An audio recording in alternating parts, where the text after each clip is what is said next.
Kim Gon-hee, telah berusia 52 tahun. Namun dia selalu tampil cantik dan awet muda, seperti gadis 20 tahun. Dia dijuluki Marie Antoinette dari Korea Selatan karena skandal dan kemewahannya. Namun, julukan yang lebih menghina untuknya adalah wanita seribu wajah, merujuk tentang bagaimana dia melakukan operasi plastik untuk merubah wajahnya secara total. Dia tumbuh dengan menyaksikan ibunya di penjara karena menjalankan bisnis rumah sakit lansia tanpa lisensi medis. Video viral beredar di dunia maya, menuduhnya pernah bekerja sebagai hostes termahal di klub malam dengan nama Julie sebelum menikah.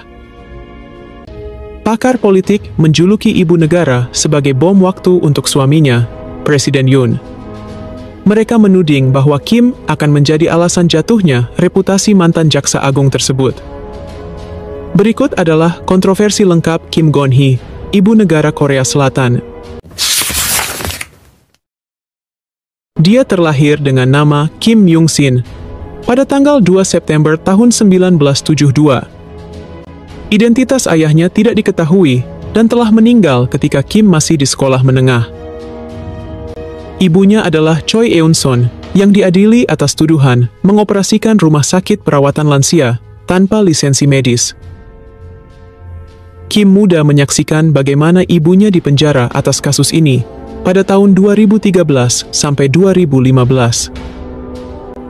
Kim memutuskan untuk merubah namanya dari Kim Myung-sin menjadi Kim Gon-hee, yang kemungkinan besar dilakukan untuk membersihkan identitas diri dari skandal ibunya. Kim bersekolah di Myungil Girls High School sebelum lulus dari Universitas Kyonggi dengan gelar seni. Dia mengambil gelar master di Universitas Wanita Sookmyung, kemudian gelar PhD di Universitas Kookmin. Pada tahun 2009, Kim mendirikan Kovana Contents, sebuah perusahaan yang mengkhususkan diri dalam pameran seni, dan telah menjabat sebagai kepala eksekutif sejak saat itu. Kim juga bekerja sebagai pengajar di sekolah dan universitas. Kim menikah dengan Yoon Suk-yeol, yang seorang jaksa pada tahun 2012, jauh sebelum jaksa tersebut terjun ke dunia politik. Saat itu, Kim berusia 40 tahun, sementara Tuan Yoon berusia 52 tahun. Tidak ada kisah cinta yang menyentuh hati, karena mereka telah menjadi kenalan sejak lama. Diceritakan bahwa seorang biksu datang dan berperan sebagai tali jodoh untuk mereka. Mereka tidak memiliki anak, namun tinggal dengan 4 anjing dan 3 kucing yang fotonya dipajang di kantor kepresidenan Tuan Yoon. Tuan Yoon mengundurkan diri sebagai jaksa agung untuk maju dalam pencalonan Presiden Korea Selatan. Namun, pengamat politik memanggil Kim sebagai bom waktu dan disebut dengan istilah risiko Kim Gon-hee. Kata risiko adalah istilah yang banyak digunakan dalam politik Korea Selatan dan muncul setelah nama seseorang atau suatu peristiwa yang berpotensial merusak agenda atau reputasi seorang politisi. Skandal pertama yang menimpa Kim terjadi pada akhir bulan November, ketika sebuah video yang direkam secara diam-diam muncul di dunia maya.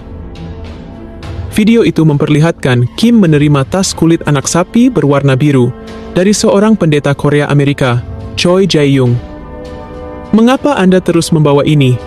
Tolong, Anda tidak perlu melakukan ini," kata ibu negara dalam video saat menerima hadiah tersebut. Rekaman tidak memperlihatkan dia mengambil tas dari Choi, meskipun tas Dior terlihat diletakkan di atas meja kopi saat mereka melanjutkan percakapan. Pertemuan itu berlangsung di kantor pribadi Kim, beberapa bulan setelah Tuan Yoon menjabat sebagai presiden. Choi mengatakan bahwa ia merekam pertemuan itu dengan kamera rahasia yang disembunyikan di jam tangannya.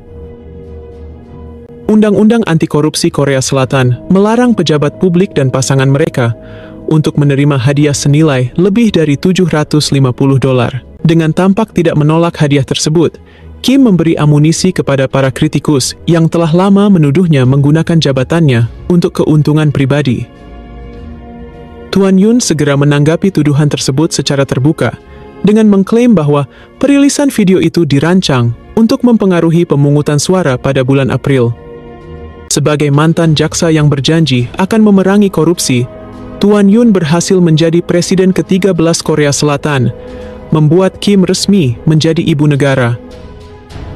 Namun karena skandal tas Dior saat pemilu, Kim tidak suka dipanggil dengan gelar ibu negara dan meminta untuk disapa sebagai istri presiden saja. Dalam konferensi pers, Kim meminta maaf secara terbuka dan berjanji hanya untuk fokus pada perannya sebagai istri Presiden Yoon. Presiden Yoon memasukkan penghapusan jabatan ibu negara di dalam kantor presiden, sesuai dengan janji kampanyenya. Sebagai ibu negara, wanita berusia 52 tahun itu sangat berbeda dari semua ibu negara Korea Selatan sebelumnya. Dia berpakaian cerah, modis, dan terlihat jauh lebih muda dari usianya, membuatnya tampak seperti seorang bintang. Kim semakin populer dan penggemarnya kian bertambah. Namun pembencinya juga semakin banyak, di mana mereka selalu mencoba menciptakan skandal tentangnya. Namun skandal yang paling membuat Kim geram adalah ketika dia dituduh pernah bekerja sebagai hostess di klub malam sebelum menikah. Klub itu berada di Southern Seoul, dekat dengan hotel, dan dikatakan bahwa Kim memakai nama samaran Julie di sana. Dalam sebuah wawancara, Kim dengan tegas membantah kecurigaan seputar masa lalunya. Kim menambahkan kepada media bahwa mereka harus menyelidiki pria yang mengaku pernah bertemu dengannya di klub malam. Belum selesai di sini, tulisan-tulisan akademis Kim telah diteliti karena dugaan plagiarisme. Pada bulan Agustus 2 tahun lalu, Universitas Kookmin, tempat Kim memperoleh gelar PhD, mengatakan bahwa mereka tidak menemukan pelanggaran. Pernyataan itu memicu reaksi keras dari komunitas universitas dan panel yang terdiri dari 16 profesor di seluruh dunia. Tim akademis ini merilis temuan mereka sendiri untuk mendukung tuduhan plagiarisme Kim selama studi masternya di Universitas Wanita Sokmyung dan studi doktoralnya di Kookmin. Ibu negara melakukan klarifikasi resmi untuk meminta maaf atas pemalsuan dokumen resume dan plagiarisme akademis. Dia mengakui telah memalsukan resume dan membesar-besarkan kemampuannya, dengan menuliskan bahwa dia memiliki koneksi ke Sekolah Bisnis Stern, Universitas New York.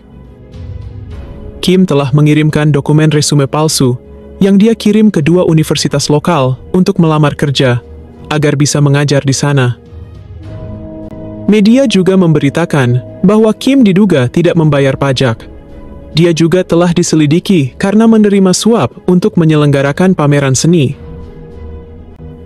Pada tahun 2021, jaksa mengumumkan bahwa mereka akan memulai penyelidikan terhadap Kim atas kasus korupsi terkait manipulasi pasar saham. Pihak oposisi telah lama menuduh ibu negara terlibat dalam manipulasi harga saham Deutsche Motors dan dealer BMW di Korea Selatan sejak lebih dari 1 dekade lalu. Namun bulan lalu, Presiden Yoon mengambil hak veto untuk membatalkan rancangan undang-undang yang disahkan parlemen, di mana undang-undang itu bermaksud untuk mengamanatkan jaksa khusus, guna menyelidiki keterlibatan istrinya dalam korupsi dan manipulasi pasar saham. Sejak Presiden Yoon menolak rancangan undang-undang untuk menyelidiki kasus korupsi istrinya, popularitasnya dalam jajak pendapat menurun drastis. Kim hampir menghilang dari pandangan publik, sementara dukungan untuk Presiden Yoon turun ke titik terendah dalam 9 bulan. Gallup Korea menginformasikan bahwa tingkat apresiasi masyarakat terhadap kinerja Presiden turun menjadi 29%. Skandal seputar ibu negara disebut sebagai salah satu alasan utama di balik ketidakpuasan publik. Skandal ini terjadi pada saat yang sangat buruk bagi Presiden Yoon dan Partai Kekuatan Rakyat yang berkuasa. Partai yang mengusung Presiden Yoon sebagai presiden itu tengah berjuang untuk memenangkan kembali mayoritas di parlemen, guna memperkuat cengkeraman pemerintah konservatif. Jika Partai Kekuatan Rakyat gagal merebut kembali kendali legislatif, Presiden Yoon kemungkinan akan dirundung kebuntuan politik selama sisa masa jabatan 5 tahunnya. Partai Demokrat telah memanfaatkan skandal ibu negara ini untuk menyerang presiden dan menuduh Presiden Yoon hanya berkata omong kosong. visi presiden untuk memerangi korupsi saat kampanye tidak berlaku jika pelaku korupsi itu adalah istrinya.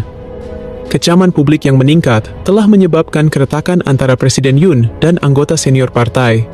Kontroversi bahwa Kim telah melakukan penyalahgunaan jabatan sebagai ibu negara semakin memanas ketika pendeta Choi Jae-young melakukan konferensi pers. Choi mengatakan bahwa dia telah menghubungi Kim melalui aplikasi pesan untuk berbagi saran tentang kebijakan Korea Utara. Dia mengatakan bahwa Tuan Yoon setuju untuk bertemu pada bulan Juni, setelah ibu negara menerima tawarannya untuk membeli satu set kosmetik Chanel senilai $1.300. Choi mengaku dirinya sudah berkali-kali meminta bertemu dengan ibu negara, namun permintaannya hanya dikabulkan 2 kali, setelah dia memberitahu terlebih dahulu bahwa dia akan membawa hadiah mahal. Choi juga mengklaim bahwa selama pertemuan pada bulan Juni, dia mendengar Kim berbicara di telepon dan terdengar seolah-olah dia ikut campur dalam penunjukan pejabat senior pemerintah. Dia bertindak dan berbicara seolah-olah dia adalah presiden, katanya dalam konferensi pers. Choi mengatakan dia terkejut dan memutuskan untuk merekam pertemuan berikutnya dengan ibu negara untuk mengamankan bukti campur tangannya dalam pemerintahan. Profesor politik Kim Yoon Cheol mengatakan betapa Kim sangat berbeda secara signifikan dari ibu negara lain sebelum dia.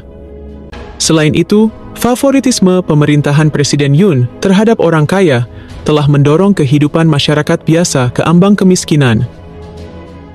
Park Sok-won yang memimpin Aliansi Korea untuk Gerakan Progresif mengatakan bahwa mereka telah kehilangan pekerjaan yang bermutu. Sekitar 1 juta usaha kecil menutup usaha, dan mereka masih melihat Presiden Yoon lebih memihak orang kaya melalui keringanan pajak dan mengurangi anggaran untuk program kesejahteraan sosial. Park Sok-won menambahkan bahwa ketika Presiden Yoon menunjuk tokoh anti buruh Kim Moon-so sebagai Menteri Ketenagakerjaan barunya, ini adalah deklarasi perang terhadap pekerja. Peserta demonstrasi berbaris di sepanjang jalan dari Namdaemun ke arah selatan menuju kantor presiden. Namun, para pengunjuk rasa dihalangi oleh polisi untuk maju mendekati stasiun Universitas Wanita Sukmyung setelah seseorang melepaskan tembakan asap. Unjuk rasa tersebut merupakan bagian dari gerakan nasional yang diadakan di 14 lokasi pada hari Jumat dan Sabtu untuk menuntut Presiden Yoon mundur dari jabatannya. Sekitar 100.000 orang diperkirakan mengambil bagian dalam unjuk rasa di seluruh negeri selama 2 hari, dan banyak dari mereka memasang foto-foto dan patung ibu negara Kim Gon-hee sebelum dia melakukan operasi plastik sebagai sarana kritik. Di sisi lain, Presiden Yoon mengatakan bahwa semua serangan terhadap istrinya berhubungan dengan persekongkolan para simpatisan dan pendatang politik. Di usia 52 tahun, Kim jelas terlihat sangat muda dengan kulit halus bebas kerut. Sangat mungkin untuk terlihat seperti ini dengan operasi modern atau intervensi tata rias. Kim mengkonfirmasi bahwa dia hanya menjalani operasi kelopak mata ganda, namun dia juga tampak seperti menjalani operasi hidung, meskipun dia tidak pernah mengakuinya. Namun kembali lagi, melakukan operasi plastik di Korea Selatan adalah hal yang sangat lazim dilakukan. Menurut kalian, apakah upaya ibu negara Kim Gon-hee melakukan intervensi pada urusan negara adalah hal yang tepat? Dengan begitu banyak skandal yang menimpanya, apakah dia akan bertahan sampai masa jabatan suaminya habis? Tolong beritahu pendapat kalian di kolom komentar.